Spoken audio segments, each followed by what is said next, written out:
ተከታታይ መንፈሳዊ ልቦለድ ክፍል 3። በስመ አብ ወወልድ ወመንፈስ ቅዱስ አሐዱ አምላክ አሜን።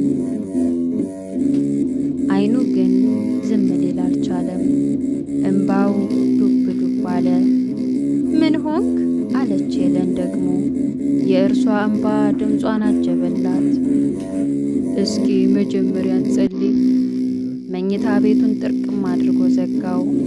ጸሎት የጭንቅ ገመድ መበጣጠሻ ሰይፍ ነው። ከጸሎት በኋላ እንደ ጋኔን የከበደው እንደ ጠጠር ቀለለለት። ሄለን እንግዲህ ለእኛም የክርስትና ወግ ሊደርሰን ነው መሰል። ፈገግታው እየጨመረ መጣ። ክርስቲያን አዝኖ ይደሰታል። በለቅሶ ውስጥ ሳቅ አለው። አባቱ ያሉትን ነገራት። አላመነችም። የሚወዷት አባቷ እንዲህ አደርጋሉ ብላ በፍጹም ሄለን አልጠበቀችውም። ሄለን በዚህ ዓለም ላይ ከእግዚአብሔርና ከቅዱሳኑ በቀር ታማኝ የለም። የሰው ሁሉ መታመኑ ራሱን እስካልተነካበት ድረስ ነው። ክርስቲያን ከሌላው የሚለየው በዚህ ነው። ዓለም ግን የዚህ ተቃራኒ ናት። ገንዘብ ያወረው ሰው ፍቅርን የሚያይበት ዓይን የለውም ብሎ ከዚህ በፊት የነገራትን አስታወሰች። የሰማዕታትና የጻድቃንን ታሪኮች ዛሬ በገሃድ የምታያቸው መሰሏት። የቅዱሳንን ማንነት እኮ መንገዳቸውን ያልቀመሰ አያውቀውም። አሁን የተማረችው ሁሉ ግልጥ ሆነላት። ምን ታድርግ? ክርስትና እኮ ሲኖሩት እንጂ ሲማሩት አይገባም። በዚያ ሌሊት ታዲያ ሲመካከሩ አደሩ። በጠዋት ልዑል ማርቆስ አባቱን ተሰናብቶ ሄለንን በበቅሎ ጭኖ ወጣ። ያ የሀገሩ ሕዝብ በደስታ ሸኘው።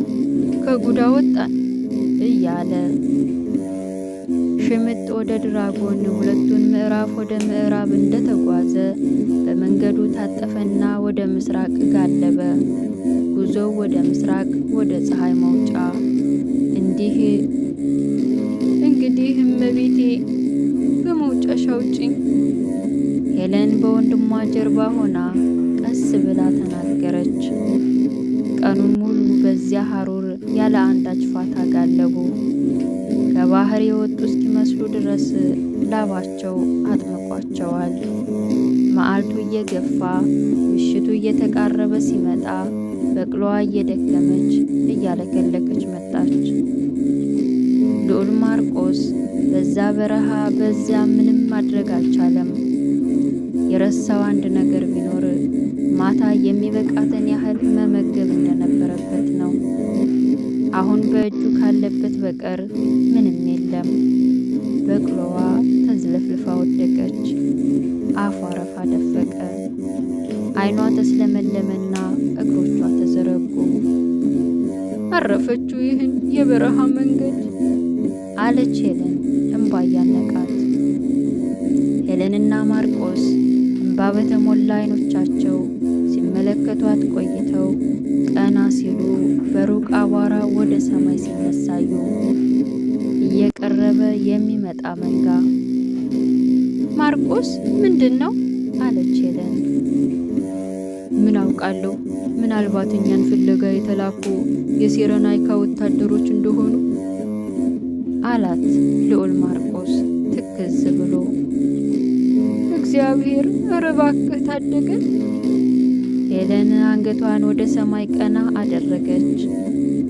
ምሽቱ እየገፋ ስለመጣ በሩቁ ይታይ የነበረው ወደ ሰማይ የሚያርገው አቧራ ከእይታ እየተሰወረ ሄደና በምትኩ እየሰደደ እሳት የመሰለ ነገር ተተካ። እንደ ወንዝ አወራረድ እየተጥመለመለ ወደ እነ ልዑል ማርቆስ ይነጉዳል።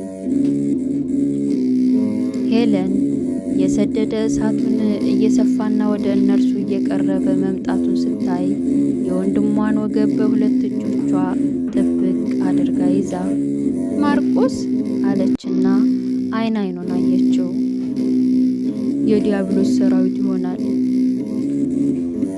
አለ ማርቆስ ወደ እሳቱ ጎርፍ እያፈጠጠ። የዲያብሎስ ሰራዊት ምንድን ነው? ወደ ምስራቅ የሚሄድ መንገደኞችን የሚዋጋ ጦር ነው። አሁን እኛንም ሊዋጉን? መዋጋታቸውማ የማይቀር ነው። እንባዋ መንታ ሆኖ በጉንጮቿ ላይ መውረድ ጀመረ። የሰደደው እሳቱ አካባቢውን ሁሉ እሳት የሚያመነጭ አስመሰለው። በተለይም ከበረሃማ አሸዋ ጋር ሲዋሃድ ያ እሳት ከምድር ውስጥ የሚፈልቅ ይመስል ነበር። እግዚአብሔር ከእሳት የሚያወጣ አምላክ ነው አላልከኝም? አለችው ሄለን ማርቆስን እንባ በተሞሉት ዓይኖቿ እየተመለከተችው። እሳቱ ቀረበ እኮ፣ እግዚአብሔርስ የት አለ? ሄለን ዓይኗን ከማርቆስ ላይ አንስታ በእሳቱ ወጋገን የተጥለቀለቀውን አካባቢ ቃኘችው።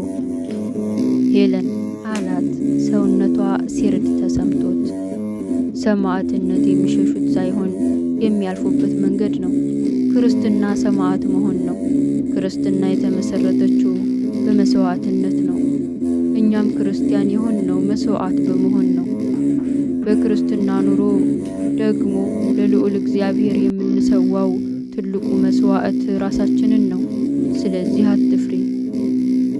እሺ አለች ወገቡን ለቃ እንባዋን እየጠረገች።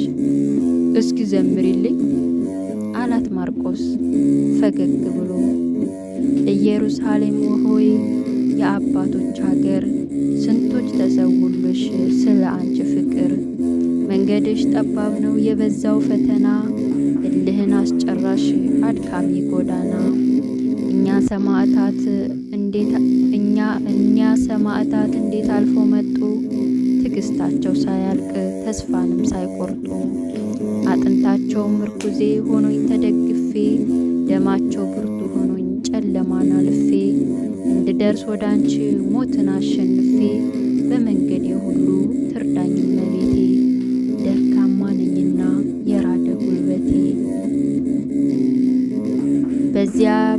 በዚያ ምትክ የቆራጥነትና የድል አድራጊነት መንፈስ ተዋሃዳት።